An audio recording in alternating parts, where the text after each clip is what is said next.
Todos y todas quienes a esta hora nos están acompañando. Les comento que ya faltan solamente unos minutitos para empezar. Ya se están uniendo hartas personas, así que bienvenidos y empezamos en un ratito más.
Ya, ahora sí.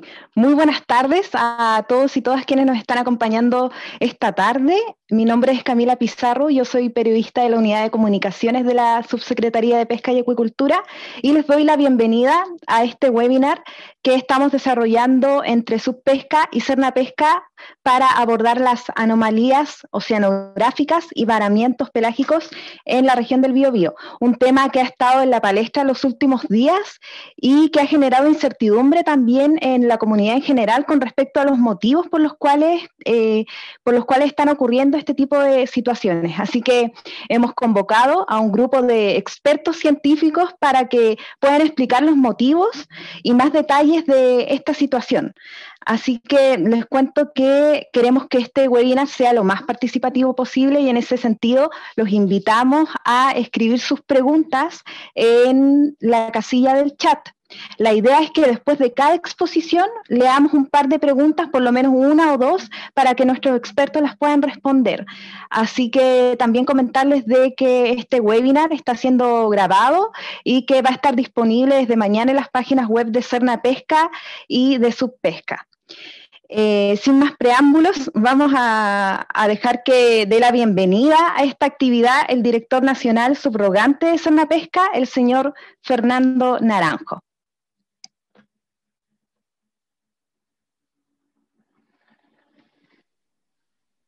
Gracias, Camila.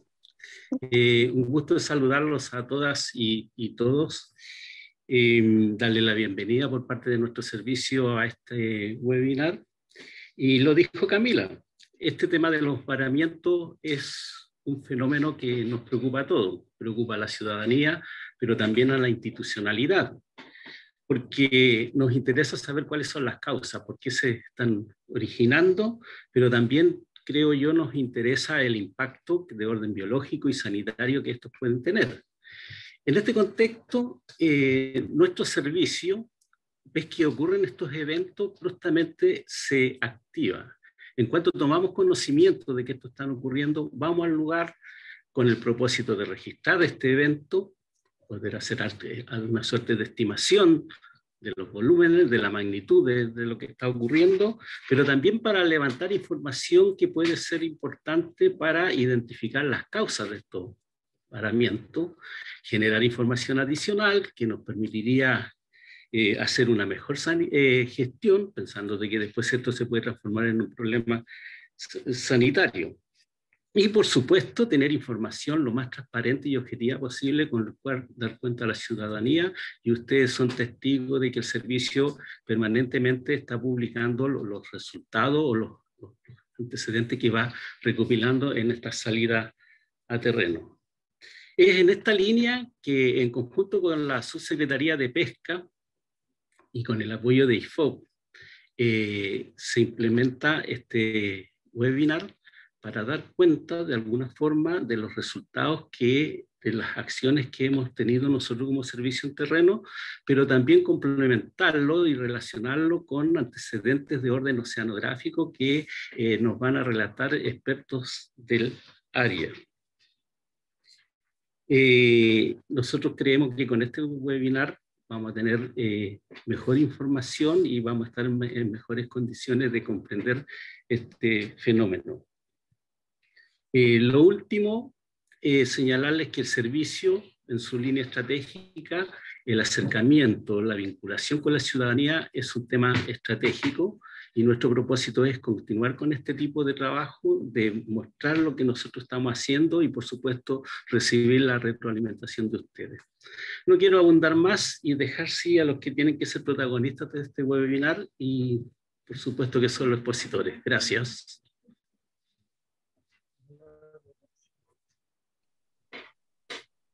Muchas gracias, don Fernando, por su intervención de bienvenida. Y ahora vamos a dejar con ustedes al equipo de Cernapesca, que nos va a hablar sobre el registro de barazones en Chile 2021. Me refiero a Ricardo Sáez, que es biólogo marino, jefe de la Unidad de Conservación y Biodiversidad, y Iván Oyarzún, que es biólogo marino, coordinador regional de BioBio. Así es que los vamos a dejar con esa presentación.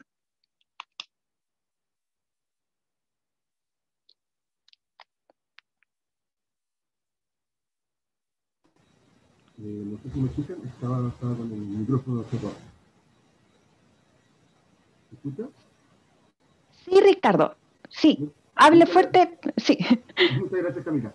Bueno, buenas tardes a todos. Yo soy Ricardo Sáez, soy el jefe de la Unidad de Conservación y Biodiversidad de Cernapesca, y en conjunto con mi colega Iván Oyarzún, que es coordinador regional de BioBio, les vamos a hacer una presentación para poner en contexto todos los eventos que están ocurriendo últimamente, que ustedes han podido corroborar tanto en la prensa escrita como también en televisión.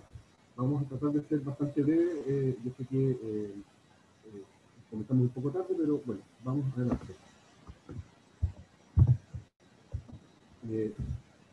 Para poner en contexto, en general, aquí es lo que nosotros en el Cernapesca llamamos contingencias de tipo ambiental. En este caso tenemos los comúnmente llamados barazones, que corresponden a eventos anormales. Eso quiere decir que no ocurren en el día a día o en lo común en el océano, y que incluyen varamientos de especies hidrobiológicas, en algunos casos con resultados de mortalidades masivas, y que pueden, digamos, provenir de distintas fuentes, como pueden ser por contaminantes químicos, biológicos, que quiere decir que son por causas naturales, o también fenómenos físico-químicos o físicos, que es como el que les vamos a presentar hoy. Hay imágenes que son recurrentes en nuestras costas. Esto no es un fenómeno nuevo, es un fenómeno que se viene registrando, según lo que nos relata el doctor Quiñones, de hace aproximadamente desde el siglo XVIII, que se tienen este tipo de registros en el país.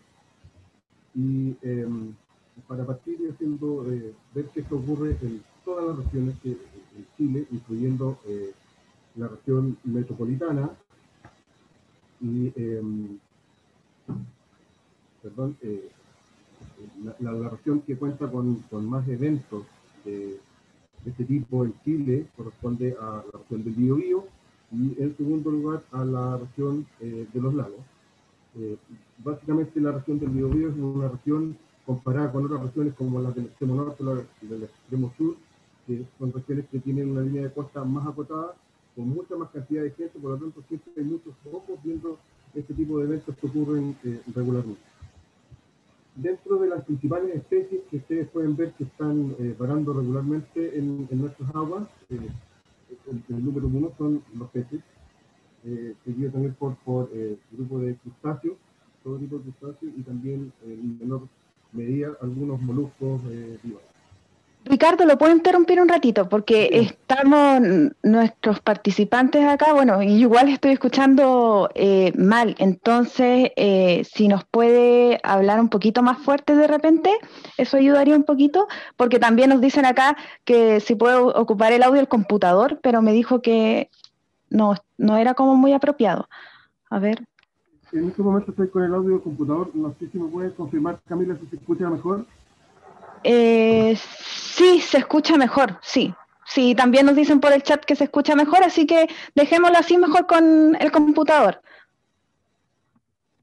Muchas gracias, Ricardo. Perdón, no sé si ahora se puede escuchar un poco mejor. Sí, sí se escucha mejor. ¿Qué dicen los participantes? ¿También están escuchando bien? ¿Mejor? Ya, continúo entonces. Dentro de esta variación histórica, les quiero mostrar acá un ejemplo de un evento grande que ocurrió el año 2013 en la comuna de Coronel, en donde hubo una variación masiva, en este caso de langostinos y algunos pequeños mitílidos. Fue bastante impactante ver estas imágenes para todo el mundo y en primera instancia hubo una relación negativa de la comunidad hacia las empresas que operan ahí.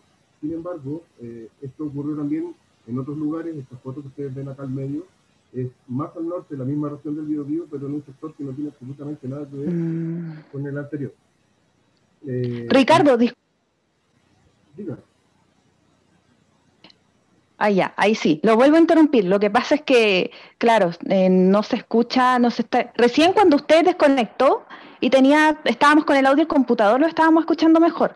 Así que de repente tendríamos que probar por el computador, sin los audífonos. Si podemos hacer una prueba, por favor. No sé si me escuchan mejor ahí. Sí, mejor. Mejor, sí. Camila, no No, sé si me puedes confirmar que no tengo retorno. sí,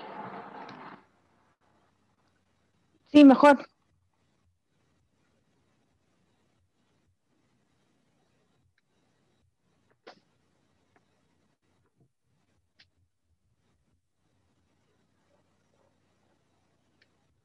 ¿Se escucha? Sí, No sé si se escucha. sí, mejor. Sí, Ya, voy a continuar. Entiendo que me están escuchando.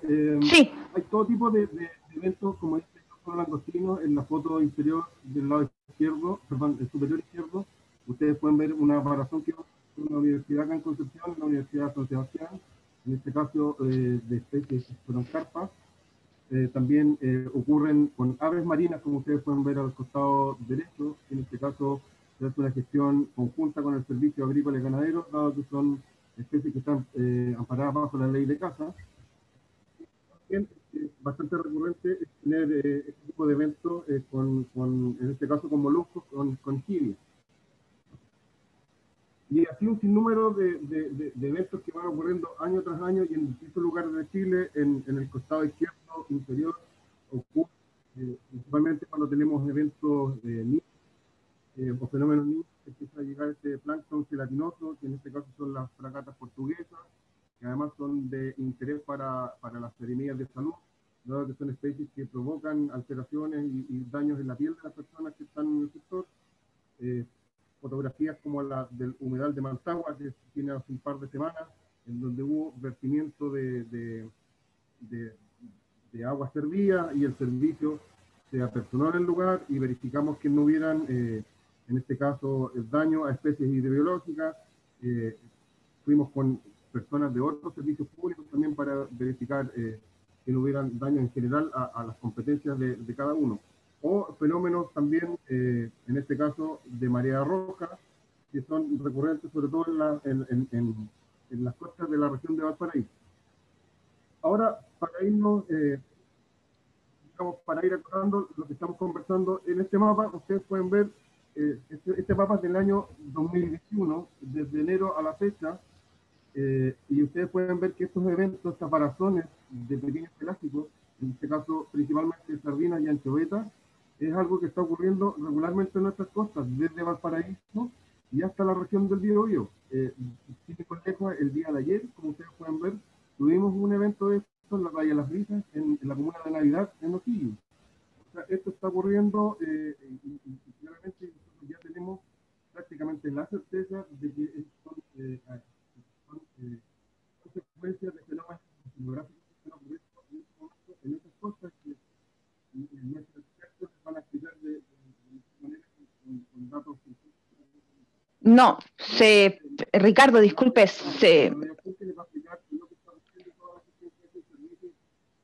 Hoy. Sí. Es bastante superior al resto. Esto son imágenes de unos eventos donde son de distintos niveles, pero sin embargo, prácticamente es una especie de características biológicas y características, digamos, reproductivas que están atendiendo en esta época del año. Esto, al servicio de la provocado de la comunidad el impacto ascendido prácticamente en todos los canales de televisión, en todos los medios de escrito.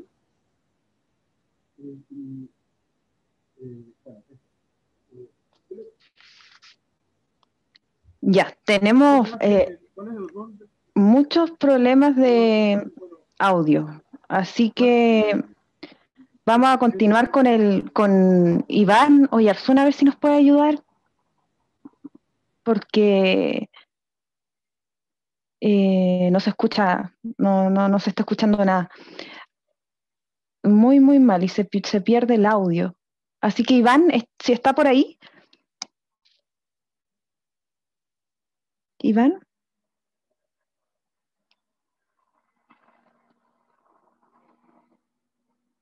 Mientras solucionamos el problema de audio.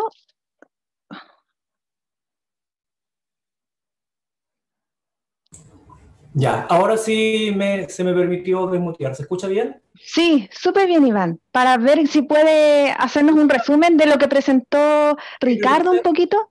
Retrocedo un par de imágenes y yo voy a contextualizar lo que explicó Ricardo. Lamentable que haya tenido este problema. Sí, muchas gracias, Iván.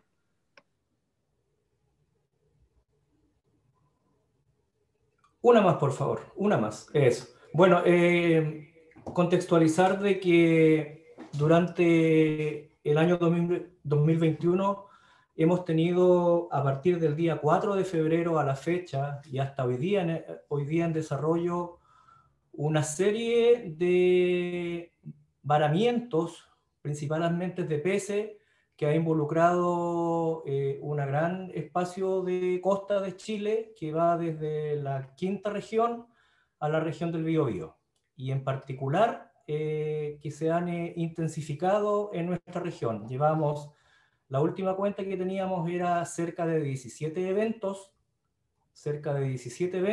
y de esos 10 habían tenido ocurrencia en la región del Biobío. La próxima, por favor.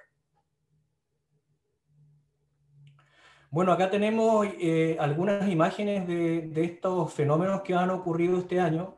Tenemos, por ejemplo, en la primera foto superior izquierda, lo que ocurrió en la playa Arauco el día 2 de febrero, el día 9 de febrero en la playa de Coliumo, en la sexta región en Navidad el día 3 de febrero, posteriormente el día 13 en la playa de Arauco, en Peyúgue también el día 4, en Buchupureo el día 8, bueno, lo que gatilló, digamos, las alertas y las alarmas, yo diría, a nivel nacional, el tema del araquete ocurrido el pasado lunes, acá cerca de la comuna de Tomé, en Pingueral, también el mismo día.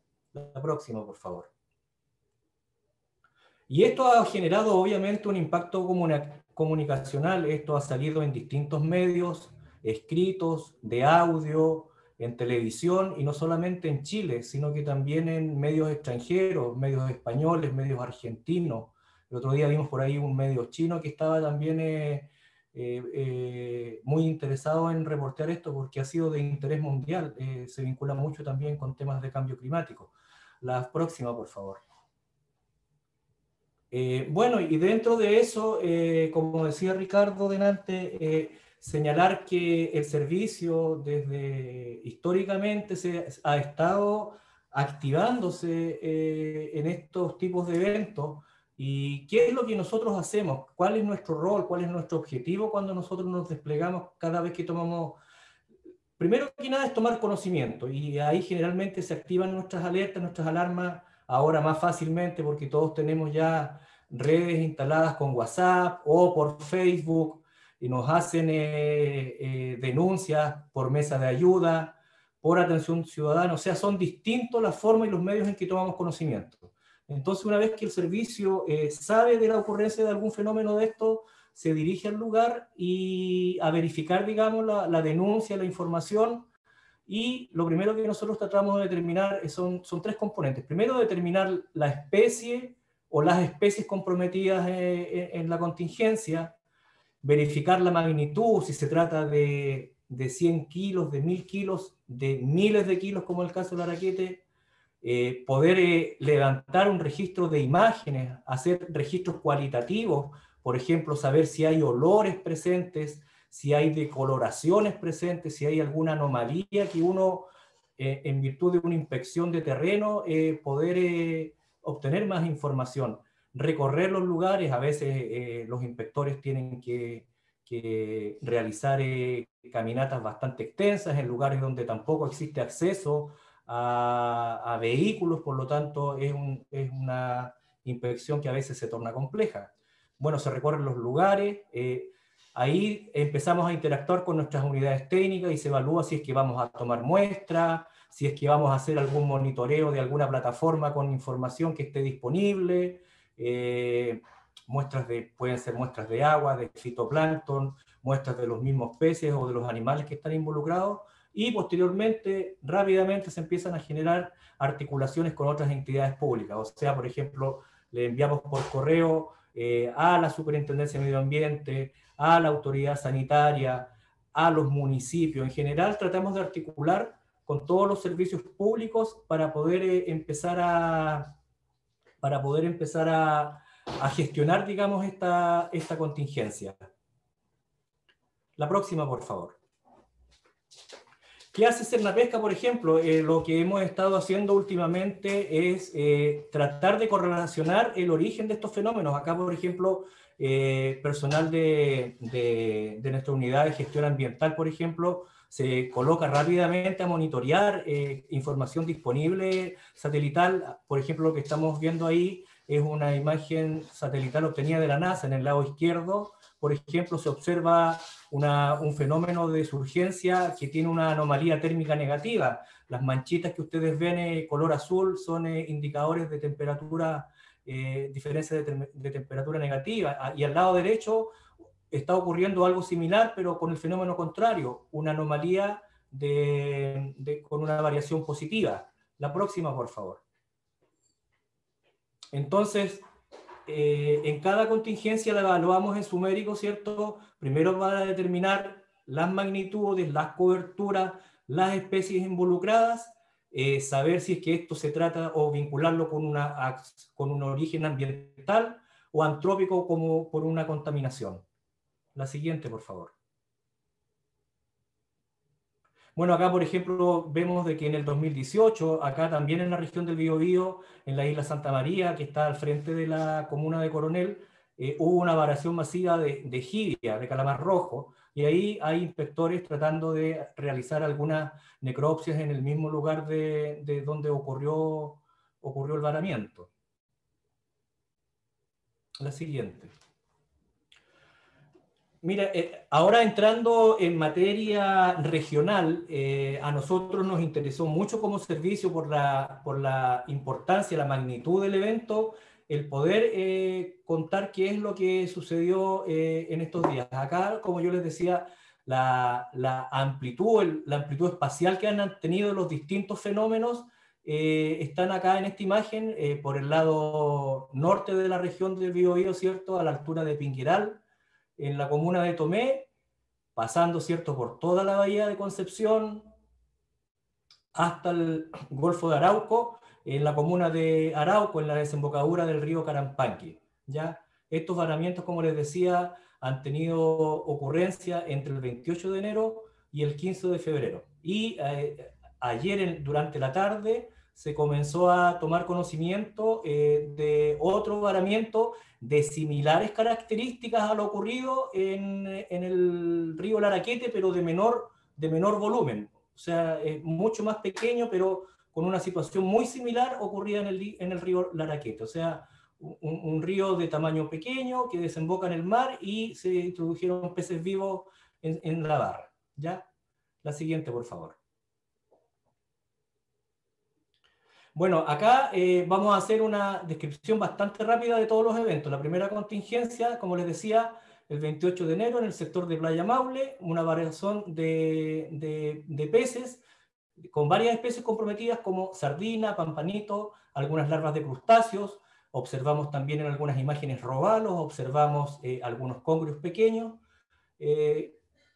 Después el día 2 de febrero, en Playa Horcones, en la comuna de Arauco, ahí se pudo determinar una aproximación de 5 toneladas involucradas de peces también. La siguiente. En un sector acá bastante urbano, en Talcahuano, en el sector de la base naval, en el sector denominado 360, aquí no hubo un varamiento propiamente tal, pero sí se observaron muchos peces flotando en el borde del muelle. La siguiente, por favor, eso fue el día 6. De 6 a 7, o sea, esto empezó el 6 en la tarde-noche, y al 7 se pudo también determinar en la playa de Cocholhue una cantidad aproximada a 1 tonelada de sardina y anchoveta varada, y también se observaron en las caletas Tomé y Quichuto. Posteriormente, el día 9 de febrero, en Playa Los Morros y en Playa Caleta Villarrica, la misma situación, peces pelágicos, y más o menos de una magnitud de 300 kilos, 0,3 toneladas. La siguiente, por favor. El día 6, en Playa Los Bagres, también involucrada sardina y anchoveta, y casi 1 tonelada. Ahí se observa la playa donde están los animales varados. Ahí una muestra de un cuadrante, que es el instrumento que utilizamos para poder hacer las proyecciones de determinación de biomasa. Posteriormente, el día 7 de febrero, en la desembocadura del río Carampangue, ahí ya presentamos una contingencia que involucra una cantidad importante de peces. Ahí se logró determinar una aproximación de 190 toneladas de sardina y anchoveta varado, más algunos crustáceos, y ahí ya tenía, digamos, una dispersión de 2,4, 2,5 kilómetros. Ya esto fue bastante extenso y fue la mayor hasta ese día, hasta el día 13 de febrero. La siguiente. Posteriormente, sector Caleta El Morro también, otra varazón masiva. Lo mismo ocurre en Playa Pingueral. La siguiente, por favor. Y bueno, como les decía, el evento que ocurrió el día 15 de febrero, que esto, como nosotros empezamos a tomar conocimiento de distintas imágenes y videos que empezamos a observar por redes sociales, por WhatsApp, aproximadamente a las 11 de la mañana. Ya acá al lado derecho de esta imagen se observa que este es el sector del Laraquete. Es una comunidad, un pueblo muy, muy bonito por lo demás, donde atraviesa por todo el sector urbano el río. Esto que está pintado en amarillo es el río, que nosotros lo achuramos para poder, para tener, digamos, la aproximación de cobertura. O sea, todo lo que está en amarillo es donde el servicio determinó presencia de sardina y anchoveta varada en el río. Acá en el lado izquierdo, por ejemplo, en la parte superior, se ve una imagen también. Esta está tomada en el sector de la desembocadura del río Laraquete. Al fondo ustedes pueden ver la cercanía que tienen las casas donde está, y eso ocurre por todo el sector urbano. O sea, el río está lleno de viviendas, de casas, de todo tipo de construcciones, es atravesada por varios puentes donde circulan los vehículos, hay una pasarela peatonal también. Entonces, en todo este sector, el sector de influencia de la contingencia ocurrida. No sé si ahí hay un video disponible, creo, Camila, no sé si le podrán dar clic. Esa es la imagen que conocida por todos, que dio vuelta por todos los medios de comunicación. Esta imagen está mostrando el momento en que ingresó este gran cardumen de peces. Esto, en estricto rigor, para nosotros lo estamos catalogando inicialmente como una migración, o sea, un gran cardumen de peces ingresa vivo por la barra del río Laraquete y se introduce hasta la zona achurada, y posteriormente se produce la muerte de todos estos animales, obviamente gatillado por los cambios de salinidad. Se metieron a un sector del río que inicialmente probablemente deben haber sido aguas salobres y posteriormente se transforma en agua dulce, y con la cantidad de peces también consumieron la cantidad de oxígeno que había en el cuerpo de agua de ese río. La siguiente, por favor.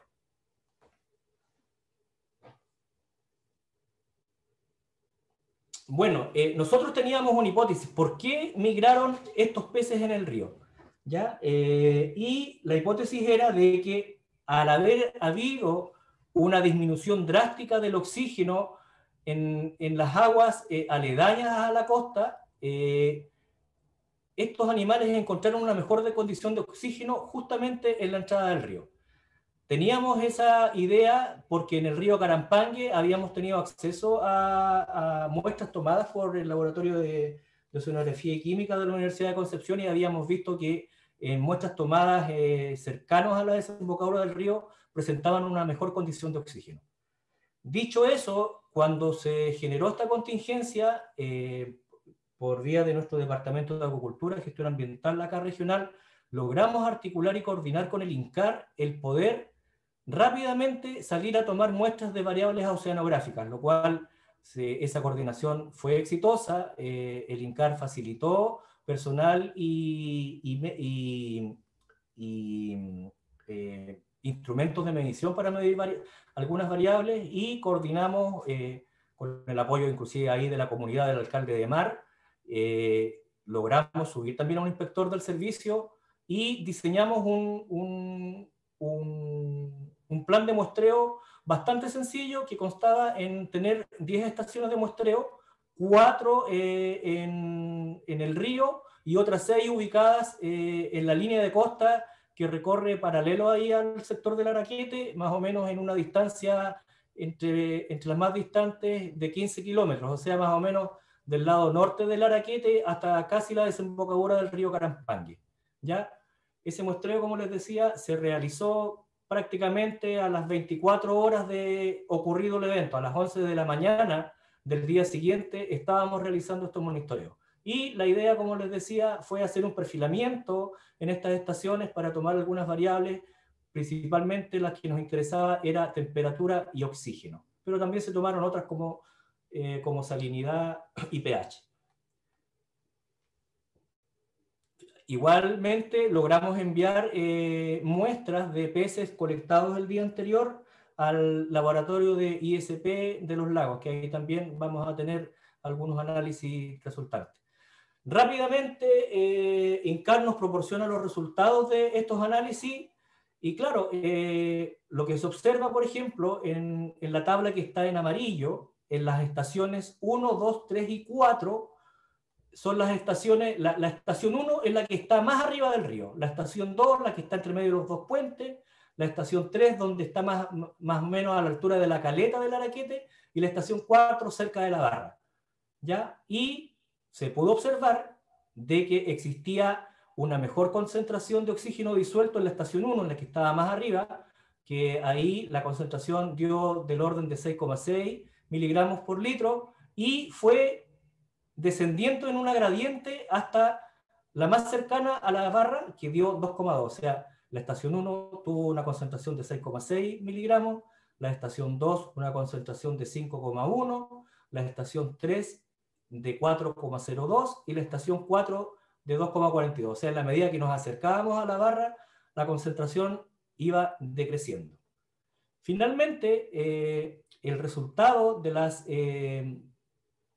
estaciones que iban en el mar fue muy similar a lo que habíamos observado en el río Carampague, o sea, concentraciones muy bajas, inclusive concentraciones que estaban levemente por sobre los 0 miligramos por litro de concentración de oxígeno. Estas muestras en el mar se realizaron más o menos a 500 metros de la línea de costa y se realizaron en 3 profundidades, a 1 metro, a 7 metros y a 10 metros de profundidad. ¿Ya? Uno podría decir también al mirar estas imágenes que las estaciones que estaban al metro tenían levemente un poquito más de oxígeno en superficie que las que estaban más al fondo. Por lo tanto, también uno podría conjeturar de que los animales estaban tratando, para pillar un mejor bienestar, ubicarse en la superficie del agua. ¿Ya? Entonces, en base a un análisis bastante simple o sencillo de generación, se pudo establecer de que había una concordancia directa entre una disminución drástica del oxígeno, que probablemente eso gatilló de que este cardumen que se encontraba en el momento de ocurrencia cercano a la desembocadura haya detectado una mejor condición de concentración de oxígeno en la desembocadura del río, y eso gatilló la migración que se produjo posteriormente al interior. La siguiente, por favor. Para nosotros como servicio, esto la verdad es que es un evento que lo podemos llamar como un carácter inusual. Había un antecedente que en el año 2016, en el sector de Playa Queule, ubicado en la 9ª región, existió un fenómeno parecido a este, y ahí se estimó que habían ingresado, o habían varado, perdón, del orden de 40.000 toneladas de peces. Ya eso también gatilló una emergencia sanitaria en su momento, que costó mucho gestionar porque la magnitud, el volumen y la ubicación era complejo de realizar un tratamiento. Y acá también está siendo complejo, se tuvo que activar el comité de emergencia, se están realizando distintas gestiones con la comunidad para poder comenzar a extraer esta gran cantidad de peces, porque esto empiezan los procesos de descomposición inmediatamente y se puede transformar en un problema de salud pública. Así nosotros, nuestro desafío, nuestra idea como servicio es seguir participando directamente como lo estamos haciendo en cada evento que se produce, poder generar una información, una buena comunicación con la ciudadanía para que esté informada de lo que esté pasando, poder fortalecer la coordinación de toda la institucionalidad pública para poder responder rápidamente a este tipo de eventos, ¿ya? Y como le digo, lo más importante es tener una comunicación activa entre la institución y la ciudadanía para poder ir rápidamente aclarando cuáles son los orígenes de la ocurrencia de estos fenómenos. Creo que esa es la última, Camila.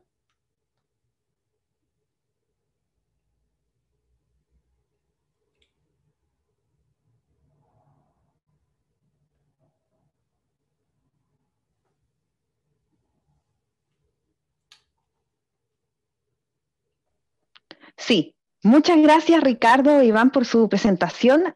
Por si acaso nos alargamos un poquito más en esta interesante presentación del equipo de Cernapesca, porque como no se escuchaba bien a Ricardo, entonces Iván ahí tuvo que repetir y reforzar las ideas, así que les agradecemos a ustedes dos y vamos a leer algunas de las preguntas de los asistentes de esta tarde. A ver, tenemos una de una usuaria que dice... hola a todos, soy del Araquete. Acá ya comenzaron los olores. Mi pregunta es si esto puede ser tóxico para los humanos y para las mascotas.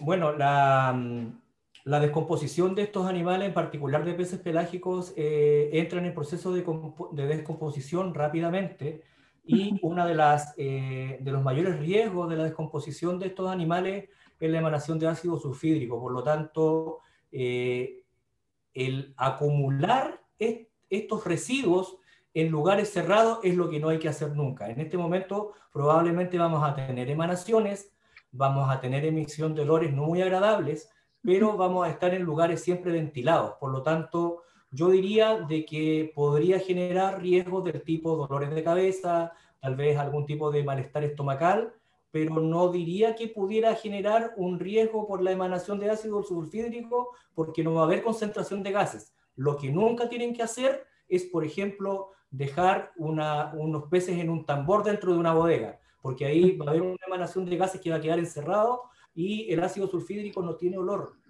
El que tiene olor es la decomposición de otras proteínas, pero el ácido sulfídrico es súper riesgoso porque tiene una asimilación muy similar a la que tiene el oxígeno en los pulmones. Por lo tanto, ese es el mayor riesgo, que no hay que tenerlo nunca en lugares cerrados.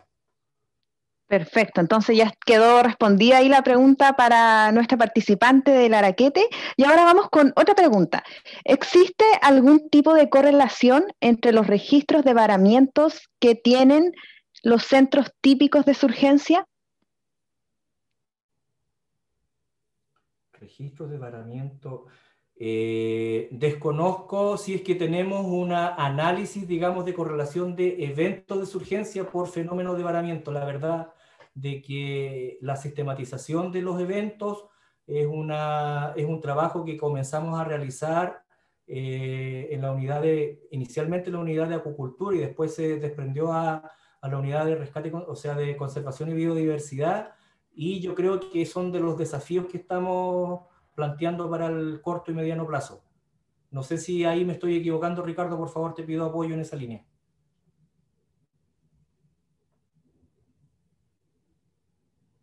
¿Que está sin audio? ¿Sí? Sí. Pero yo diría de que es el proceso de sistematización es una tarea que tenemos como para realizar, Camila. Perfecto. Sí, muchísimas gracias entonces a Iván y a Ricardo por su gran aporte esta tarde, que nos clarificaron ahí bastante el tema de los registros de varazones, el proceder de Cernapesca y todo ese tipo de aspectos. Ahora vamos a continuar con otra presentación que se llama La niña y la surgencia, mala combinación. Esta exposición la va a dictar Jaime Letelier, que es doctor en oceanografía, jefe del Departamento de Oceanografía y Medio Ambiente del IFOP. Le damos la bienvenida entonces a Jaime ahora. Recordarles también de que estén súper atentos a la exposición para que vayan dejando en el chat sus preguntas. Hola, muy buenas tardes. Como dijo Camila, mi nombre es Jaime Letelier. Yo soy jefe del Departamento de Oceanografía del Instituto Fomento Pesquero. Y les voy a hablar un poco de la naturaleza de la información y de las evidencias, al menos, que están indicando una buena coherencia con con los registros que encontró Iván. ¿Ya? Entonces, les voy a compartir pantalla. Pantalla 2. Compartir. No sé si pueden verla completa. ¿Me confirman?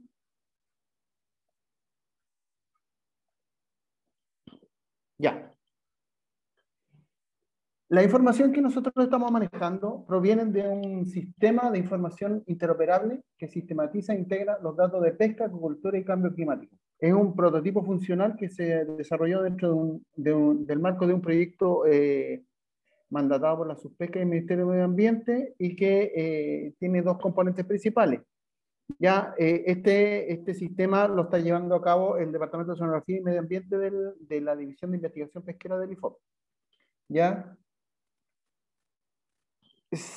En la página principal del IFOP, nosotros no hemos publicitado mucho este tema debido a que todavía estamos haciendo mejoras informáticas en el sistema, pero esperamos que esté ya para hacer una publicidad mayor en un corto tiempo. Si ustedes van a la página de IFOP, ifop.cl, hay una flecha amarilla que dice Sistema de Monitoreo de Cambio Climático para Pesquerías y Acuicultura. La idea de este sistema es entregar una herramienta con información sinóptica por un lado y climática por otro. La sinóptica tiene que ver con información satelital y estaciones meteorológicas, que son en tiempo casi real la información satelital del día, y la información de la estación meteorológica, al menos las que tenemos integradas en este momento, es cada 1 hora. Mientras que el sistema climático tiene que ver con información que se actualiza una vez al año, y son indicadores de largo plazo que muestran las tendencias en diversas zonas geográficas en las cuales están asociadas algunas pesquerías importantes. Por ejemplo, en la zona norte tenemos índice cromosomático, biomasa, tenemos nivel del mar, turbulencia y ese tipo de cosas. También lo tenemos para la zona centro-sur. Así que también tenemos esos valores. Como les recuerdo, son indicadores anuales. Se actualizan una vez al año. Son para mostrar tendencias y tomar decisiones de largo plazo. Por otro lado, la componente sinóptica es un sistema de información geográfico que contiene la información satelital de temperatura, clorofila, desde el Ecuador hasta la Antártica chilena, ya con una resolución de 1 kilómetro.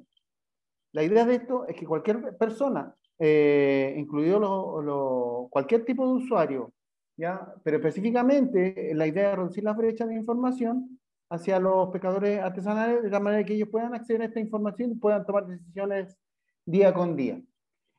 Además de eso, tiene la anomalía de la temperatura superficial del mar, desde la zona del Ecuador hasta la península antártica.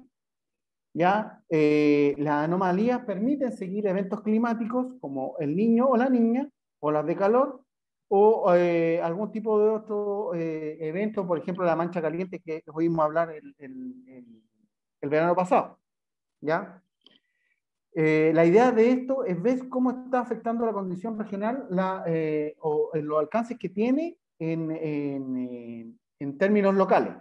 ¿Ya? Como ustedes pueden ver, esta es la imagen del 16 de febrero y corresponde al desarrollo del evento de la Niña en el Ecuador y cómo tiene manifestaciones a lo largo de toda la costa sudamericana, pero especialmente desde la quinta región al sur.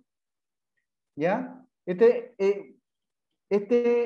evento tiene un pronóstico de un 60% que pasa a una condición normal a partir de otoño, pero es 60%, es prácticamente 50%. Por lo tanto, seguiremos sufriendo los efectos de este evento en los próximos 2 a 3 meses.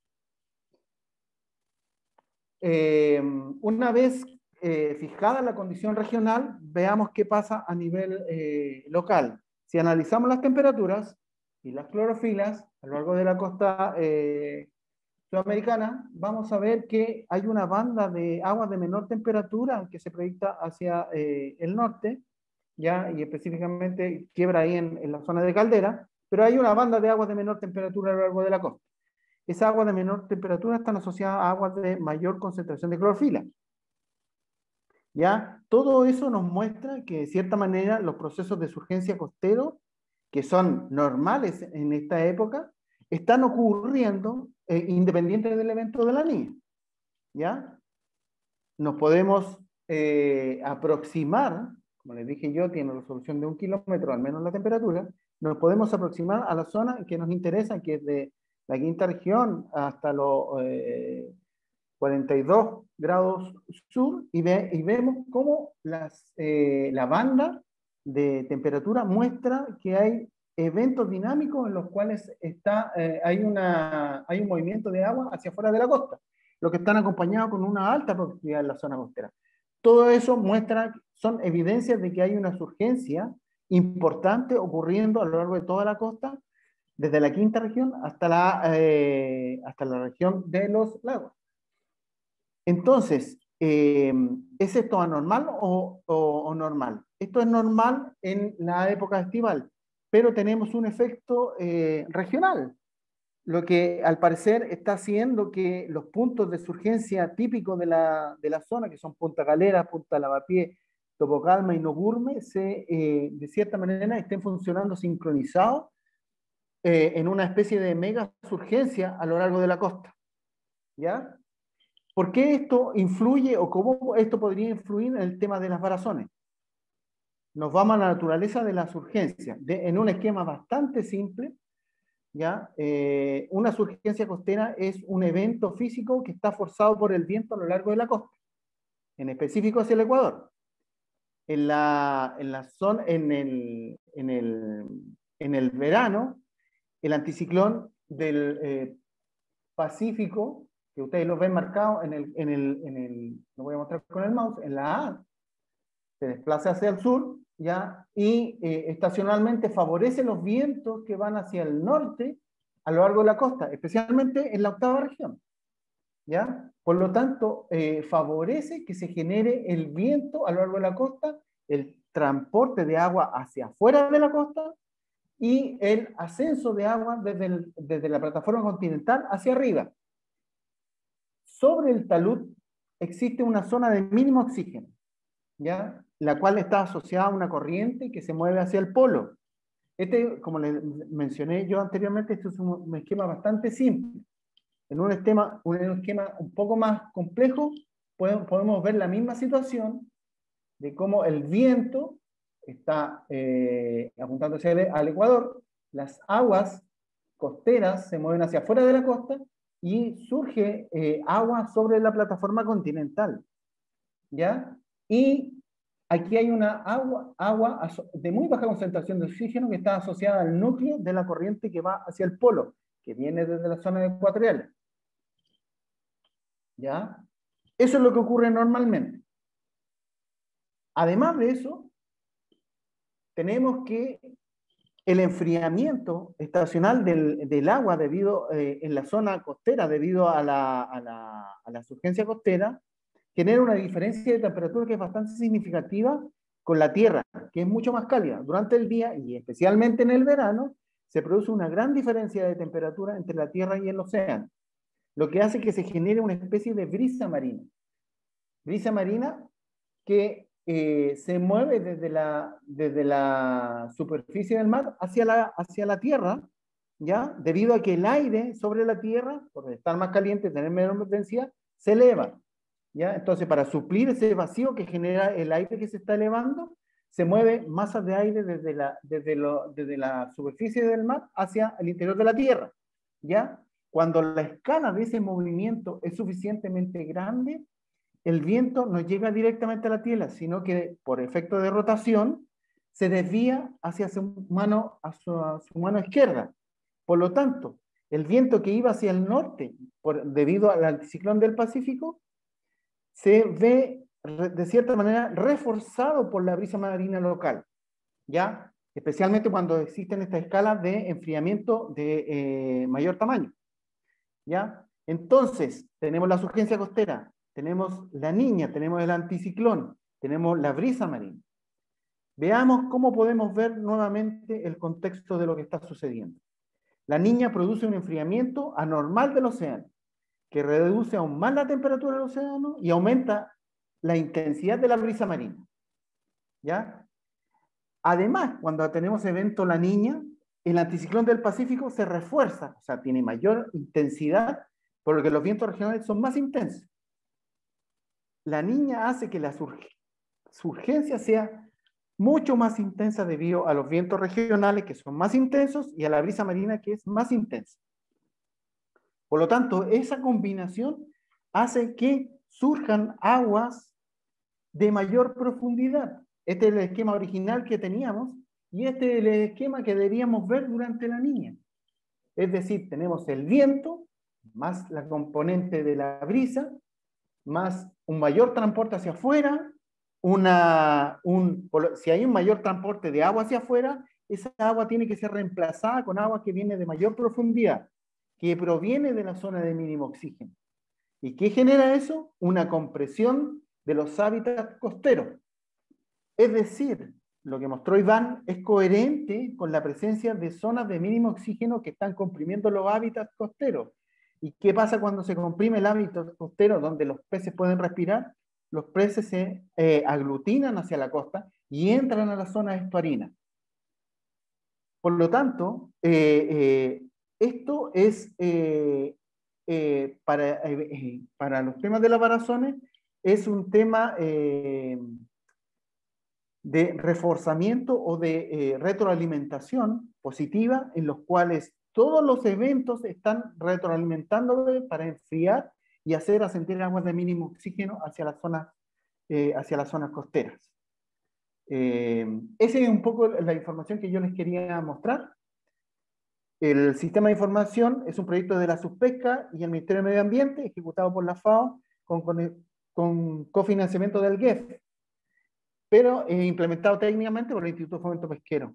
¿Ya? La mantención de la plataforma será financiada por aportes internos del IFOP durante el 2021 y de EDF, a los cuales agradecemos. Eso es. Muchas gracias, Jaime, por esa excelente presentación también. Ahí nos queda un poquito más claro, ya de manera más ilustrativa, por qué ocurren estos fenómenos que hemos observado ahora en el último tiempo. Vamos a revisar si es que tenemos ahí alguna pregunta. Aquí preguntan, ¿existen mediciones de vientos favorables a su urgencia, dicen? Sí, existen mediciones de viento favorables a su urgencia. De hecho, mi colega Fabián va a mostrar datos de viento en la siguiente presentación. Pero en el sistema que yo les mostré, existen estaciones en línea. De hecho, tenemos una estación meteorológica en Punta Lavapié, en conjunto con la Universidad de Concepción, que está transmitiendo y cualquiera puede descargar la información que esa estación tiene. Lo interesante, quisiera comentar sobre algo que mencionó Iván, es que de cierta manera se sistematice la toma de datos de varazones, de tal manera que nosotros con datos oceanográficos, ya con series de tiempo larga, y con datos de viento, podamos hacer la correlación y ver cómo afectan de manera diferente eventos regionales y locales a este tema de las varazones. Nos han preguntado mucho sobre el evento del Niño en otras ocasiones. El mecanismo que yo les presenté ahora es diferente de lo que ocurre cuando hay niños, ¿ya? Cuando hay niños ocurren otros procesos, ¿ya? De hecho, existe un debilitamiento de las urgencias y un acercamiento de aguas que son mucho más cálidas hacia las zonas costeras, ¿ya? Lo que también comprime el hábitat, ¿ya? Perfecto, Jaime. Y otra pregunta. Dice, desconozco el comportamiento de sardina y anchoveta, pero es un organismo móvil. ¿Por qué no escapan a océano abierto? ¿Podrá haber otro factor más allá del oxígeno? Es simplemente porque encuentran barreras, este tipo de organismos encuentran barreras y no alcanzan a escapar del evento que está ocurriendo. Imagínense que a ustedes les viene un tsunami de, no sé, de 1000 metros de altura y que viene por todos lados. Básicamente, independiente de la movilidad, van a tratar de escapar hacia el lado contrario donde venga ese tsunami. Por lo tanto, y el lado contrario es la banda costera. Perfecto. Entonces ya respondí a esas preguntas y agradeciendo también la participación, Jaime, vamos a continuar con otra exposición que se denomina Condiciones de viento y temperatura del mar en la costa del Biobío. ¿Qué tan anómalo ha sido este verano? Esta exposición la va a dictar Fabián Tapia, que es biólogo marino y magíster en oceanografía de la Universidad de Concepción. También tiene estudios internacionales en esta temática del Massachusetts Institute of Technology and Woods Hole Oceanographic Institution. Así que lo vamos a dejar con Fabián para que nos dicte ahora esta exposición y recordarles también de que vayan dejando sus preguntas en el chat, que estén bien atentos y también decirles de que esta presentación, este webinar de hoy va a estar disponible en las webs de Cernapesca y Subpesca. Adelante, Fabián. Muchas gracias, Camila, y gracias por la invitación a esta instancia de discusión. Quisiera partir diciendo que a la asistente al webinar, que como contexto hubo, a propósito de los varamientos que ocurrieron en enero y a principios de febrero, antes de nuestras vacaciones, que tengo el campus de la UDECA ahí atrás, pero en este momento está todo el mundo de vacaciones, salvo algunos que estamos aquí. hubo un acercamiento porque nos interesaba mucho saber cómo Cernapesca estaba abordando el contextualizar los varamientos con las condiciones oceanográficas. Y a propósito de eso es que estábamos como en conversaciones. Se me llamó el día lunes para poder dar esta charla. Algo sé de esto, pero quiero decir que no soy el único, por supuesto, que puede aportar en esta discusión. Y hay muchos investigadores en el Centro INCAR, el Centro Copa Sur Austral y otras instituciones de Chile que debiéramos conversar sobre esto mucho más. Quiero partir entonces una breve reseña. Voy a hablar 2 minutos sobre varamiento. Cambié todas mis diapos de varazón a varamiento y ahora me encontré con que estamos diciendo varazón. No estoy seguro cuál es el término correcto, pero ahí va. Y voy a hablar de surgencia e hipoxia costera. Voy a enfocar en la hipoxia primero, luego en las condiciones de viento y temperatura en la región del Biobío. La escala de lo que voy a mostrar es más pequeña que lo que mostró Jaime, y luego algunas conclusiones y que es lo que podemos aspirar al futuro para poder entender mejor estos fenómenos. Bueno, esto ya se ha dicho, ¿cierto? Un varamiento, la llegada a la costa de organismos marinos, vivos o muertos, usualmente en grandes cantidades, pueden ser de vertebrados, como peces, pueden ser invertebrados, de distintos tipos. Las causas posibles son diversas, dependen del tipo de organismo involucrado, pero a menudo parecen ser como de una especie o de un par de organismos en particular. Esto del puntero me está... Ahí. Entonces tenemos, en los últimos años se ha hecho más patente, ¿cierto? Es difícil separar efectos de cuánto de este aparente incremento en la ocurrencia de estos fenómenos tiene que ver con que efectivamente se han hecho más frecuentes y cuánto tiene que ver con que ahora se reporta más a menudo. Cuesta un poco separar eso, dado que los registros de más de 5 años en el pasado no son tan buenos como uno quisiera, y hay que hacer toda una investigación, y entiendo que hay colegas que han revisado registros como para armar un registro más largo. Ahora, la pregunta es si esto ocurre solo en Chile y si es un fenómeno reciente o no. Bueno, hay muchos ejemplos de varamientos similares en otras regiones, en otros países, especies similares. Y lo que quería compartir acá, para no alargarme mucho, era simplemente esto que es escrito hace varias décadas por Ottmar Wilhelm. Su nombre está puesto en el edificio de nuestra Facultad de Ciencias Naturales y Oceanográficas en la Universidad de Concepción, donde se refiere a eventos de varazón de jibias en la costa en el siglo XIX. ¿Ya?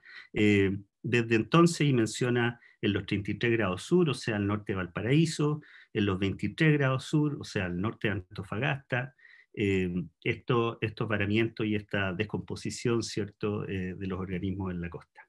Así que han ocurrido hace mucho tiempo, pero la pregunta es si ha aumentado la frecuencia y qué conexión tiene con la oceanografía costera.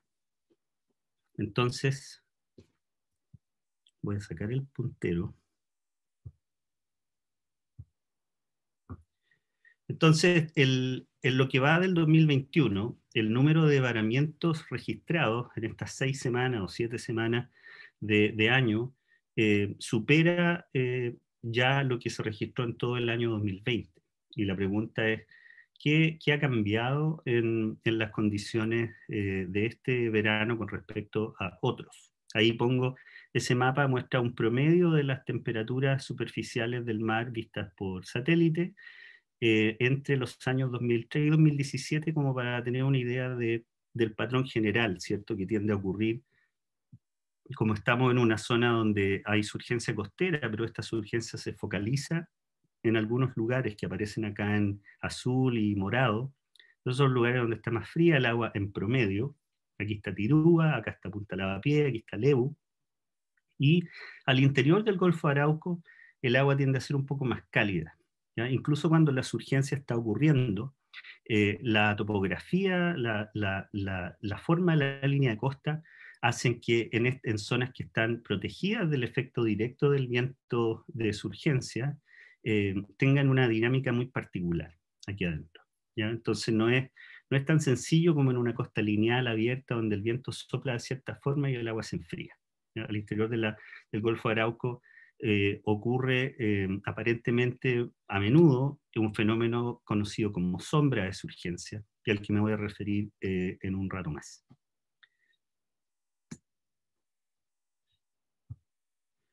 Bueno, Jaime ya explicó esto, así que me ahorró tiempo.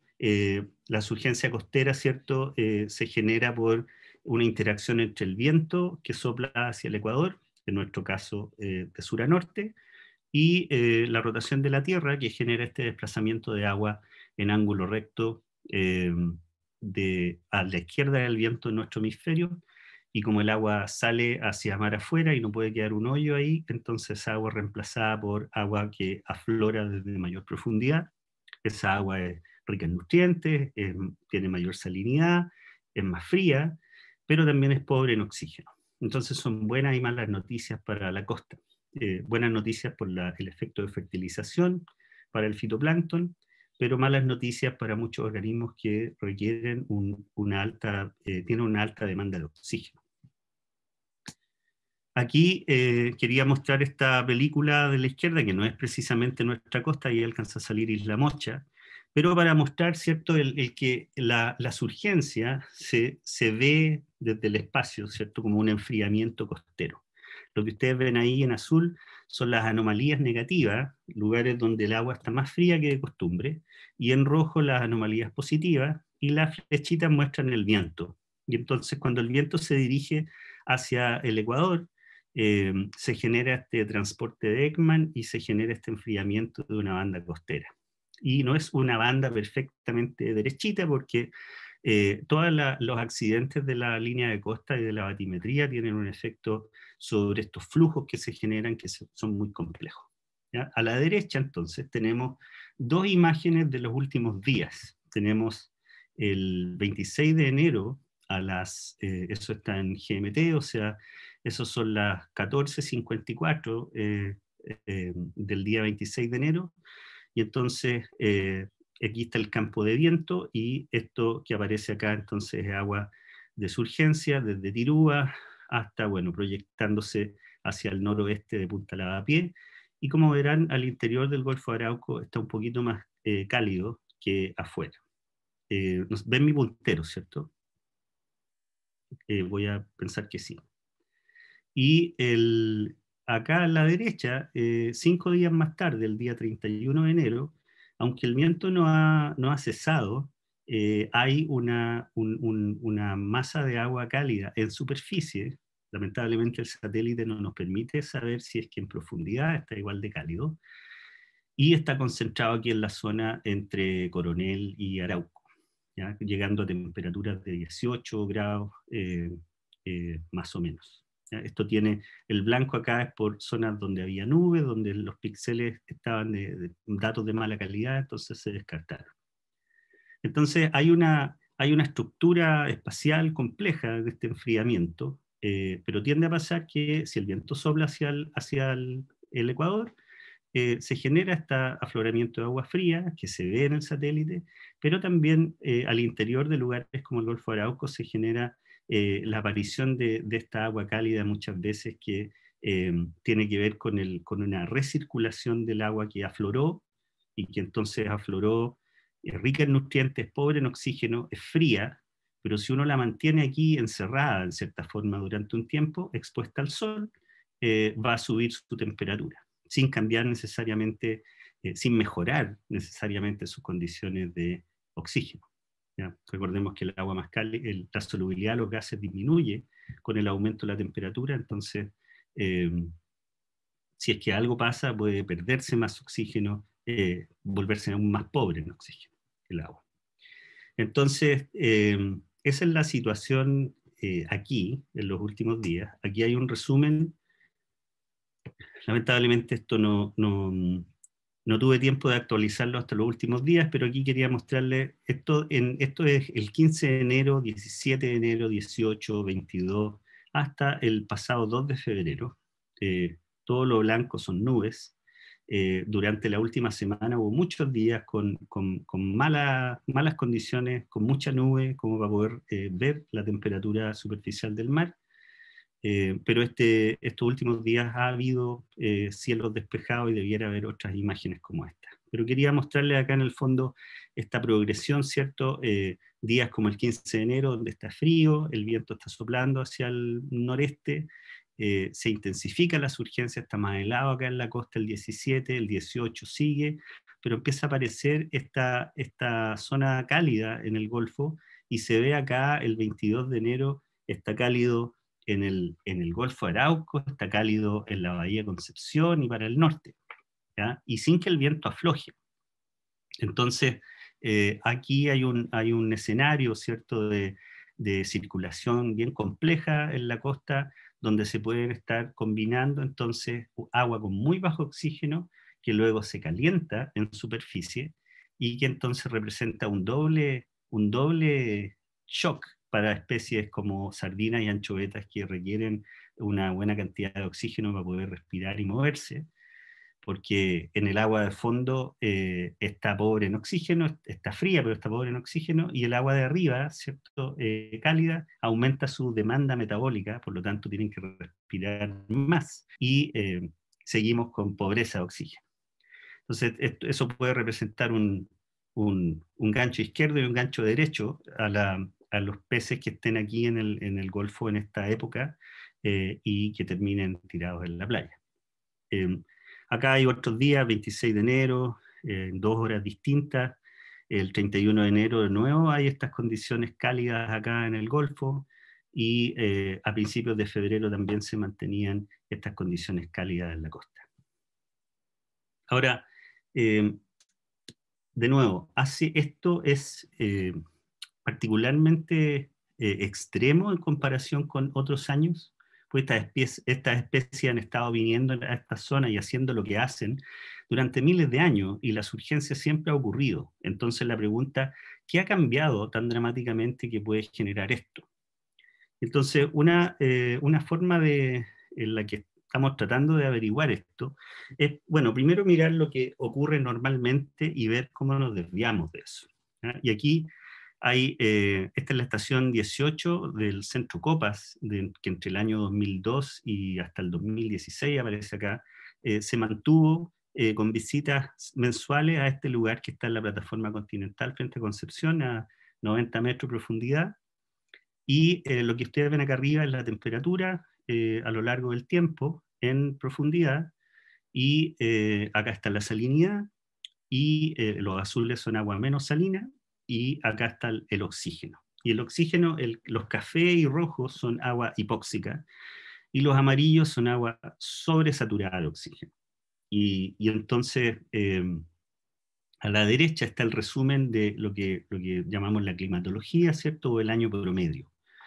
Y lo que hice acá fue centrar el año, en lugar de partir en enero y terminar en diciembre, aquí partí en julio y terminé en junio, para que el verano me quedara al medio, ¿ya? Y lo que esto muestra entonces es que en la primavera-verano el agua fría asciende hasta profundidades de 30 metros, claro, 30 metros más o menos de agua helada.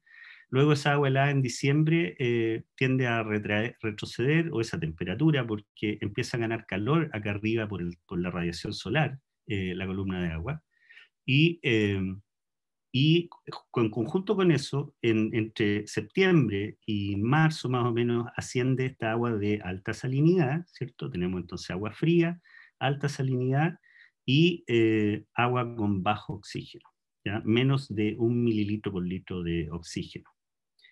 Y esto que aparece acá en puntitos es la densidad que tendemos a asociar con el agua ecuatorial subsuperficial, ¿ya? Para mostrar que en el fondo este ascenso en primavera y descenso en verano tiene que ver principalmente con esa agua que viene del Ecuador, ¿cierto? Y acá estamos nosotros, y aquí está estas zonas mínima de oxígeno que hay en distintos lugares del mundo, y cuando uno hace un transecto a lo largo acá de la costa de Sudamérica, uno ve esta torta, ¿cierto? Donde hay una capa, una especie de cuña de agua con menor oxígeno, acá el rosado es pobre en oxígeno, que se viene metiendo, ¿cierto? Y que llega fácilmente hasta los 40 grados sur.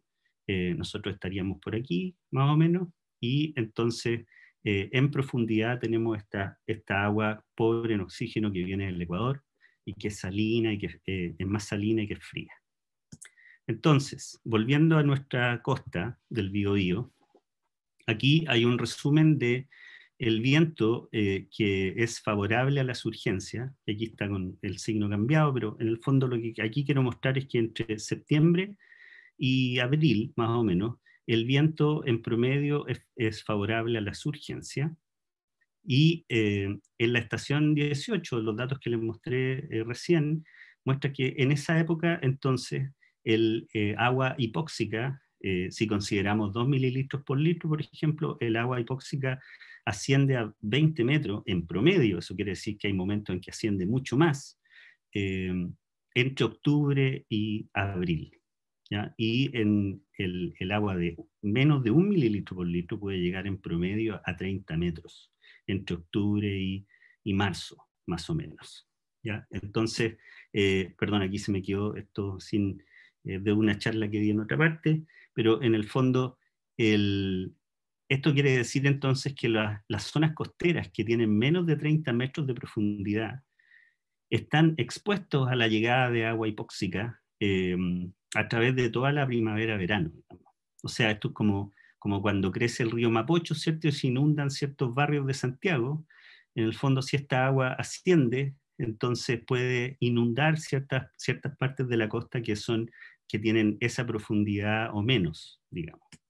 Entonces, aquí al lado izquierdo muestro un transecto que se hizo con un planeador marino, con un glider, que va midiendo oxígeno a medida que sube y baja, y llega aquí hasta 140 kilómetros afuera de la costa en verano, y muestra, ¿cierto?, esta zona en azul, en la zona pobre en oxígeno, que está montada básicamente sobre la plataforma continental, mientras que en invierno este núcleo de agua con bajo oxígeno se retira un poco, ¿ya? Pero tenemos este núcleo ahí de agua profunda, ¿cierto?, con bajo oxígeno, profunda de más de 100 metros, que en verano se acerca a la costa y se sube a la plataforma.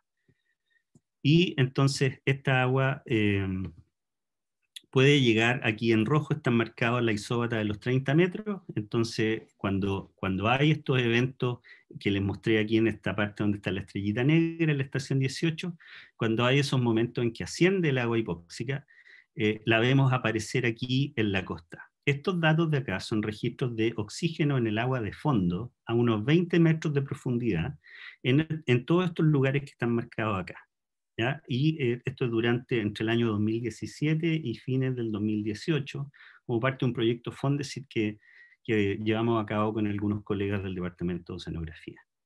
Y entonces estos registros de oxígeno en el agua de fondo muestran cómo en época de primavera-verano, ¿cierto?, uno ve acá momentos en que el oxígeno, esta línea naranja, por cierto, marca la hipoxia.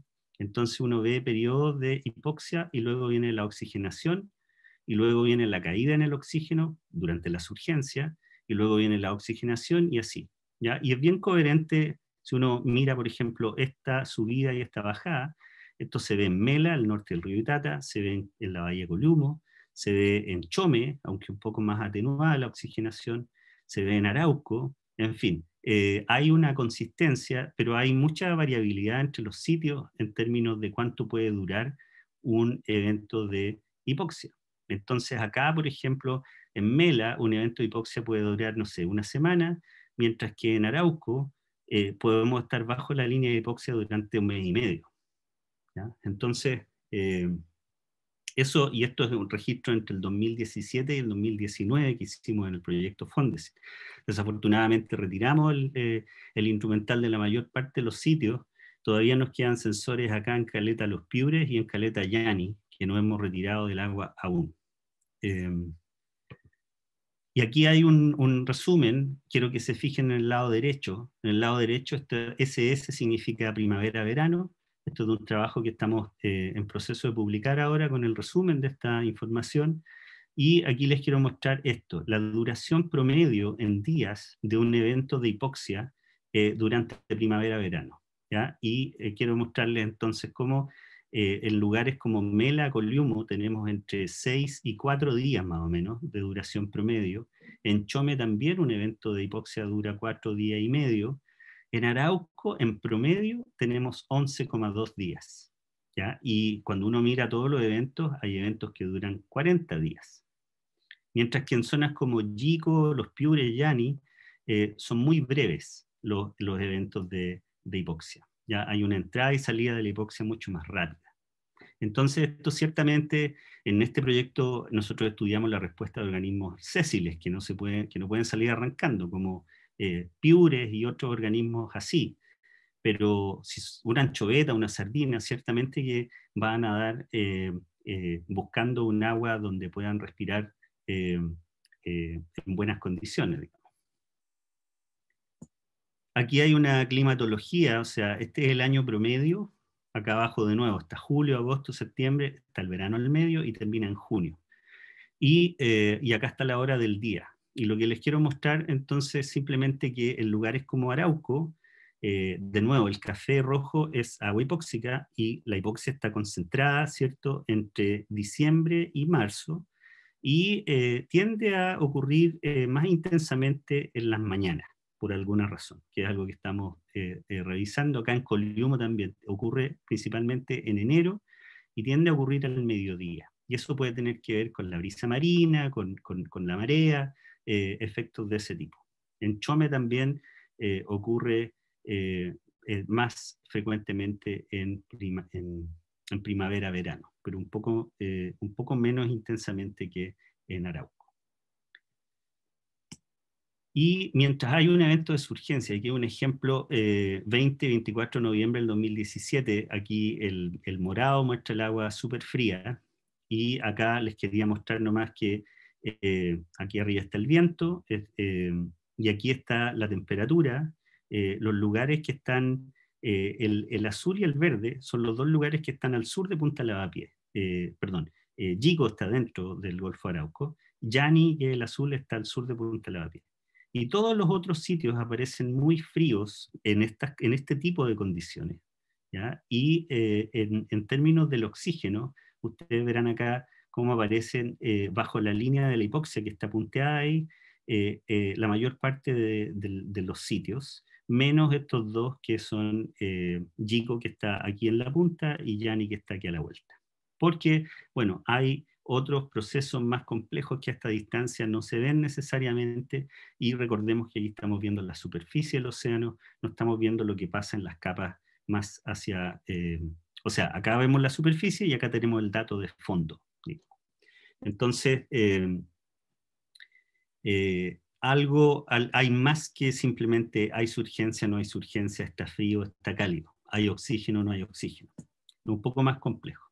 Y para terminar, las condiciones de viento. Aquí hay este es un resumen del viento frente a Punta Hualpén entre el año 2000 y la semana pasada, ¿ya? Y en azul es el esfuerzo del viento paralelo a la costa, que es el que nos importa para la surgencia. Los valores positivos son viento que es favorable a la surgencia, y los valores negativos son viento que sopla hacia el polo, y que ocurre, el invierno sería aquí. Entre los números está el invierno. Y estos son los eventos de viento norte, típicos los temporales que hay en invierno, ¿ya? Y en verano, entonces, el viento sopla principalmente hacia el Ecuador, pero se relaja de vez en cuando, ¿ya? Cuando uno resume esto en un año promedio, uno ve lo que ya sabemos, ¿cierto? Que la surgencia ocurre principalmente entre, esto es el día 240, esto es fines de agosto, esto es septiembre, entonces entre octubre y marzo más o menos es cuando ocurre la surgencia más intensa. Entonces como verán acá, no se nota realmente que el año 2021 sea particularmente intenso el viento en relación a los otros años, ¿ya? Al menos lo que va de 2021. Pero lo que les quiero mostrar ahora es un análisis de, en el fondo, cuán persistente ha sido el viento en la última primavera-verano y cuán persistente ha sido en comparación con otros años en estas 2 décadas que les muestro acá. Entonces lo que les voy a mostrar es un acumulado del estrés del viento, partiendo del 1 de octubre, tomando el 1 de octubre como el inicio de la temporada primavera-verano en términos de la surgencia. ¿Ya? Y si uno empieza a acumular, a sumar el estrés de hoy con el de mañana y con el de pasado mañana y con el del día después, si el estrés de viento fuera constante, uno debiera ver una línea recta. Si el estrés del viento, si el viento se relajara, uno debiera ver una meseta. Si el viento soplara hacia el polo, uno debiera ver un descenso en la curva. ¿Ya? Y entonces, aquí está, partiendo del 1 de octubre hasta el 15 de febrero, la banda celeste nos muestra el 95% de todos los valores observados en los últimos 20 años. ¿Ya? Aquí, en el fondo, este es el percentil 5 y este es el percentil 95 de la distribución. Y la línea azul es la mediana. ¿Ya? Entonces, en un año mediano, en un año típico, entonces uno ve que a partir del 1 de octubre el estrés de viento es persistentemente hacia el ecuador, por eso va ascendiendo. Y de repente tiene algunas bajadas, ¿cierto? El viento se invierte por un breve periodo y sigue ascendiendo, ¿ya? Y esta primavera-verano, desde el 1 de octubre del 2020 a la fecha, hasta la fecha en que hice este gráfico, que fue la semana pasada. Y entonces esto muestra que este primavera-verano está en el 5% más extremo en términos de intensidad del estrés del viento y de su persistencia. Vemos acá estas pequeñas mesetas, como aquí a mediados de octubre, acá a fines de noviembre, aquí a fines de diciembre, aquí a mediados de enero, y esos son periodos de relajación del viento. ¿Ya? El viento no alcanza a darse vuelta, simplemente se relaja un rato, y por eso la curva se pone horizontal y no desciende. Y como verán, lo más llamativo, aparte de que esto está fuera de la banda del 95% en la mayor parte de esta primavera-verano, lo llamativo es esto que pasa acá. Y que si actualizáramos al día de hoy, probablemente esta meseta continuaría. ¿Ya? Entonces, esta es una relajación bien importante, después de un periodo en el fondo de surgencia sostenida durante todo enero, de viento extremadamente persistente, luego viene una relajación. ¿Ya? Y entonces, probablemente, si uno pone en este gráfico las fechas de los mayores reportes de barazones, van a estar relacionadas, según hasta ahora en forma bien cualitativa, hemos visto que tienden a ocurrir en estos periodos donde ocurren las relajaciones del viento.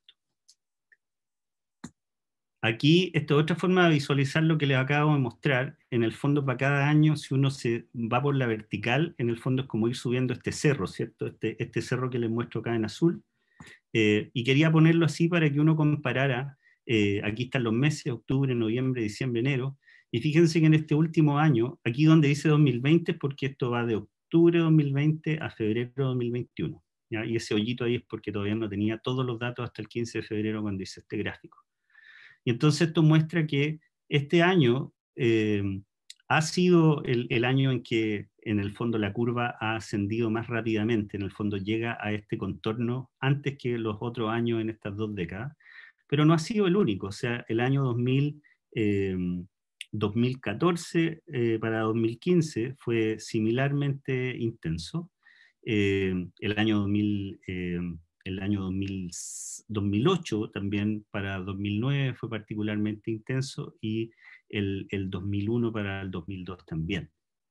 ¿Ya? Entonces, y si uno mira los últimos 40 años, hay otros años así. ¿Ya? Entonces, no es tampoco que este sea el año que destaca por sobre todo, pero sí efectivamente ha sido un año particular en términos de lo sostenido del estrés del viento. Y la temperatura superficial del mar, aquí, se me quedó esto, Ya, ok. A la izquierda les muestro para simplemente mostrar la resolución espacial de esta serie de datos que utilicé. Esto es el ABHRR, el sensor satelital que lleva orbitando en distintos satélites desde los principios de los 80. Y entonces lo que les quiero mostrar acá, en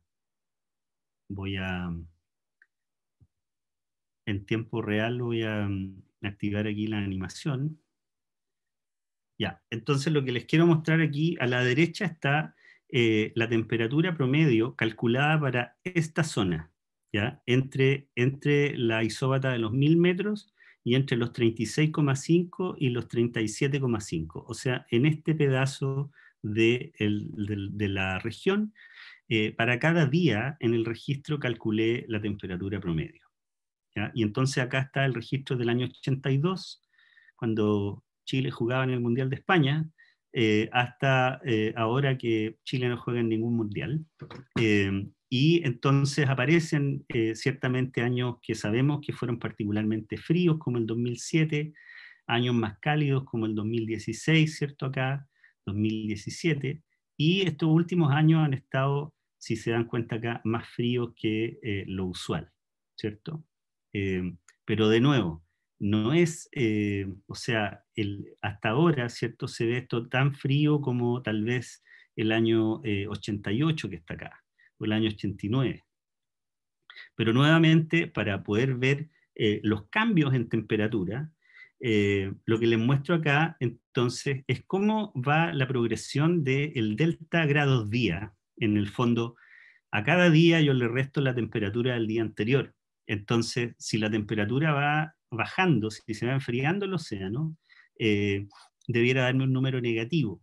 Y si yo voy sumando esos números negativos, debiera caer la curva. Si el mar se va calentando, debiera darme un número positivo y en la curva debiera ascender. Entonces la zona celeste nuevamente es el intervalo del 5 y el 95 de los últimos, de todo el periodo 82 al año 2020, y el rojo es esta última primavera-verano. Y lo que esto muestra entonces es calentamiento del océano en general durante octubre, porque bueno, el sol, las estaciones, y aquí viene el periodo de enfriamiento fuerte, como a principios de noviembre. Luego viene esta relajación. Este ascenso es porque se relajó la surgencia, luego se enfría, luego sube, y si se fijan acá, por ejemplo, a fines de noviembre hubo un momento en que la relajación fue tal que la temperatura, ¿cierto?, el ascenso, se salió del margen de lo habitual, digamos, más allá del 95% de la distribución. Y entonces este análisis nos permite ver entonces fechas en que hubo calentamientos particularmente rápidos y que se alejan de lo habitual en esta región. También nos permite ver momentos de enfriamiento muy dramático como ocurrió a fines de enero y a fines de diciembre y principios de enero, ¿ya? Y entonces, para cerrar, la última diapo que les muestro, fui y tomé información satelital que tiene una mucho mayor resolución espacial, el producto MUR, que significa Ultra High Resolution SST, y aquí estos polígonos muestran la mitad sur del Golfo Arauco, la mitad norte del Golfo Arauco, la bahía de San Vicente, la bahía de Concepción y la bahía de Coliumo. Y estas series acá, que no son tan largas, parten en 2002, muestran entonces todos estos sitios, el verde en la bahía de Coliumo. No pareciera que se diferencian mucho, pero simplemente para verificar si es que el análisis, como el que les acabo de mostrar, variaba entre estas zonas. Entonces aquí está el Golfo de Arauco Sur. Y como verán en la última, esto está actualizado hasta hace 2 días, y como verán entonces hay este calentamiento que parte de por acá de fines de enero y que llega a salirse del margen, digamos, en los últimos días. En el Golfo Norte, que sería esta zona, también tenemos clarito este sobrecalentamiento en los últimos días. En la bahía de San Vicente no se nota tanto, y entiendo que en esta zona no ha habido tanto varamiento como en otros lados. En la bahía de Concepción se nota también un poco, y en la bahía de Coliumo finalmente parece ser tan importante como en el Golfo Sur, ¿ya? Entonces, hay una complejidad, hay heterogeneidad espacial en esto, hay que entender mejor si es que estos calentamientos, debido a la relajación de la surgencia, interactúan con estos otros calentamientos debido a la retención de agua de surgencia en estas bahías, y cómo podemos adelantarnos a esto con la historia del viento de los últimos, no sé, 7 días, por ejemplo, la historia de la temperatura, y poder tener una idea de que tal vez se nos vienen episodios de varamientos. Así que, en resumen, el viento favorable a la surgencia ha sido persistente en toda esta temporada primavera-verano. El estrés de viento acumulado está en el 5% más extremo de las últimas 2 décadas. Las caídas en oxígeno disuelto ocurren en estrecha asociación con el enfriamiento asociado a la surgencia costera.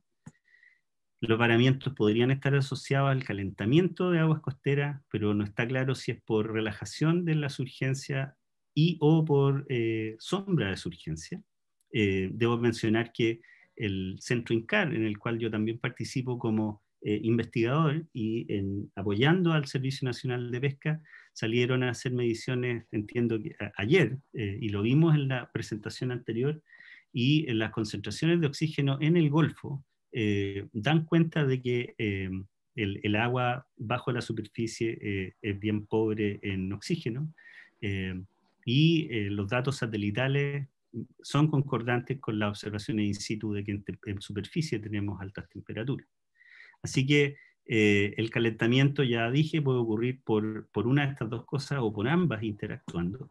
Y la información satelital es muy útil para saber lo que está pasando, pero se requiere contar con información in situ y en profundidad idealmente para saber qué está pasando con la temperatura y el oxígeno en la columna de agua, idealmente en tiempo real, ¿ya? Hoy en día en Chile existen boyas transmitiendo datos en tiempo real en a lo sumo 5 puntos en nuestra costa, y aquí hay 100 puntos en los que en algún momento estimamos que sería necesario tener boyas oceanográficas transmitiendo datos para poder tener una mejor información a mano cuando ocurren estas cosas y otras, ¿ya? Así que muchas gracias por su atención y espero no haberme pasado tanto, porque sí sé que me pasé.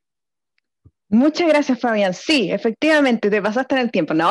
Muchas gracias por compartir esa valiosa información. La verdad es que tenemos harta gente también conectada y que también está súper interesada con esta temática. De hecho, les comentamos que vamos a armar preguntas frecuentes con las respuestas, y después yo creo que durante esta semana o la próxima semana ya las vamos a estar compartiendo por redes sociales, por la web, porque estamos notando que hay muchísimo interés en esta temática. Te voy a leer, Fabián, 2 preguntas que nos llegaron, ¿ya? La primera es, ¿a largo plazo sería posible evitar este tipo de pérdidas de peces y crustáceos producto de las varazones, o es un fenómeno que hay que dejar su curso natural, asumiendo que es probable que vuelvan a ocurrir y que los volúmenes de pérdidas son considerables? O sea, a largo plazo lo que nos queda es estar más preparados, poder anticiparnos a cuándo van a ocurrir. Por último, tener protocolos con la comunidad, incluso comunicar a la comunidad que cuando ocurren estas cosas, en lugar de pensar que esto es el preludio de un terremoto o que es algo malo que está pasando, poder ver formas de aprovechar estos recursos que llegan a la costa. O sea, si se levantan de la costa a tiempo, podrían servir muchísimo. Si luego se van a recoger con retroexcavadora 3 días más tarde, por supuesto que van a ser bastante menos valiosos. Pero yo creo que en términos de evitar esto, o sea, lo que podemos hacer es estar más preparados para reaccionar mejor y a tiempo. Y para eso entonces seguirle la pista a lo que está pasando con el viento, con la temperatura del océano, nos permitiría tal vez tener con una semana de anticipación tal vez un poco más idea y tener lista la camioneta y los coolers para ir a las playas a ver los varamientos. Perfecto. Fabián, otra pregunta. Los efectos descritos que describiste en la presentación, ¿hasta dónde podrían impactar en la zona sur, por ejemplo, entre los lagos y Aysén, y cómo? lamentablemente, la costa de Punta Lavapié al sur y la costa expuesta de Chiloé y de la Patagonia son francamente como el lado oscuro de la luna. Se sabe muy, muy poco, salvo en la ocasional pasada de algún crucero oceanográfico y mediciones en el momento. En términos de registros continuos, lo que sabemos lo sabemos de satélite. Entonces, en términos de eventos de hipoxia, etcétera, lo que sabemos es que el agua ecuatorial subsuperficial con bajo oxígeno puede llegar fácilmente y meterse por el Golfo del Corcovado hacia el mar interior de Chiloé, o incluso se puede detectar en el Golfo de Penas en algunos momentos. Hay trabajos con boyas Argo que muestran que esta agua hipóxica puede llegar tan lejos hacia el sur como los 47 grados y medio a la altura del Golfo de Penas. Entonces, dado eso y dado que en algunos momentos en la Patagonia, aunque el viento predominante es hacia el polo y por lo tanto es favorable al efecto, al fenómeno opuesto a la surgencia, que sería el hundimiento de agua, igual hay momentos, sobre todo en verano, en la costa de Chiloé, donde hay vientos de surgencia y por lo tanto podrían ocurrir intrusiones de agua hipóxica. Y de hecho están registrados, o sea, Iván Pérez de la Universidad de los Lagos tiene registro y ha publicado ya, Cristian Vargas con Nelson Silva publicaron un trabajo en Progress in Oceanography documentando la llegada de agua hipóxica a la Patagonia. Perfecto. Fabián, muchas gracias por tu participación esta tarde. Como les decía, la presentación completa del webinar va a estar disponible en las webs de Cernapesca y de Subpesca. Y ahora los vamos a dejar con las palabras de cierre de nuestra subsecretaria de Pesca y Acuicultura, Alicia Gallardo, que nos acompaña esta tarde. Muchas gracias, Camila. Bueno, agradecer y felicitar excelente, me tocó escuchar a Fabián, agradecer a todos, bueno, la presencia del director de Cernapesca, Fernando Naranjo, de la presentación que hizo Ricardo Sáez junto con Iván Oyarzún, la presentación de Jaime Letelier, que hizo sobre del IFOP, y ahora de Fabián Tapia, que ha sido nuestro colaborador, el INCAR en la Universidad de Concepción desde mucho tiempo, no solo en esta zona, sino que en todo el país. Y bueno, yo alcancé a escuchar algunas de las presentaciones de los comentarios que hacía Fabián, y bueno, me quiere decir que acá es muy importante, primero que nada, el estar conversando todos los actores acerca de lo que está ocurriendo. Lo que decía Fabián, esto va a seguir ocurriendo, y a mí me consta, porque yo he trabajado mucho tiempo en acuicultura y todos los años hay eventos, ya sea por microalga. Me acordaba cuando hablaba Fabián de la careña que mató pescado en ciertas salmones que iban transportándose en Huelbot hacia la zona sur. Hay varios ejemplos. Por lo tanto, lo primero es estar preparado. Lo segundo, nosotros como Estado estamos coordinados. En la mañana tuvimos una reunión con el director de IFOP y estamos coordinados con la autoridad, en este caso de contingencia, con Cernapesca, y por lo tanto tenemos una suerte de mayor interacción en el tiempo y estas series históricas las tenemos. Ahora falta hacer una bajada más bien práctica y poder mostrar esa información a la comunidad. Cuando ocurrió esto, yo lo único que pensaba que ganas de compartir con los científicos, y así la ciencia se hace una ciencia para todos. Y me encantó ver las preguntas. ¿Qué medida de administración se podría tomar? ¿Qué pasaría si nosotros adelantamos? Planes de contingencia son siempre la mejor alternativa. Plan A, plan B, plan C. Y también, por supuesto, a lo mejor hay que evaluar medidas de administración y a lo mejor hay que evaluar medidas de mayor flexibilidad. Por lo tanto, yo creo que esto demuestra que la coordinación es importante entre los órganos públicos, que la coordinación público-privada también es muy importante con IFOP y con las universidades, en este caso con la Universidad de Concepción y con INCAR y otras muchas universidades, Universidad de los Lagos, Fabián nombró muchas. También es importante el monitoreo que nos lleve a una alerta temprana. Y en eso yo creo que es el gran desafío ahora pensando en el cambio climático. Y solo quisiera, Camila, disculpen que sea un poco autorreferente, pero yo pensaba, durante estas vacaciones me decidí a escalar un cerro, no muy grande, porque por supuesto ya no soy capaz de escalar un cerro tan grande. Y la verdad, porque mi hija me invitó, la verdad es que pude llegar a la cima, y estar en la cima es maravilloso, porque uno se siente muy confiada y muy satisfecha. Pero quiero decirles que uno de los aprendizajes que tuve es que para llegar a la cima hay que tener todos los elementos necesarios, sobre todo los equipos de trekking, etcétera, porque ahí me vi un poco complicada. Entonces yo también los invito para llegar a la cima de prepararnos para el cambio climático, para un mejor manejo pesquero, tenemos que tener en nuestro equipo la ciencia. Sí o sí, la ciencia aplicada, la ciencia para la toma de decisiones y la ciencia a nivel de la ciudadanía. Hoy día están con nosotros pescadores artesanales que han hecho muchas preguntas interesantes, ONG, y eso es lo que queremos como país, poder conversar estos temas y poder tomar el valor de la ciencia para la toma de decisión y para entender lo que nos está pasando, si son nuestros territorios. Muchas gracias a todas y todos por su participación y seguiremos con esta línea de seminarios para poder entender los fenómenos que van ocurriendo. Muchas gracias, Camila, y muchas gracias a todos. Muchas gracias, subsecretaria, también por acompañarnos esta tarde. Y como decía la subsecretaria, el día de hoy estamos haciendo comunicación científica a través de este panel de expertos, de científicos que nos acompañaron esta tarde y que nos otorgaron toda esta valiosa información que, como les decía, va a estar disponible en las webs de Subpesca, de Cernapesca, y que, como les decía, hay muchas preguntas también interesantes. Nosotros los vamos a recoger y vamos a formular el tema de las preguntas frecuentes, las respuestas, porque este es un tema que de verdad la comunidad y todos en general están súper interesados. Así es que muchas gracias por compartir esta tarde con nosotros y nos vemos en una próxima oportunidad. Que estén muy bien.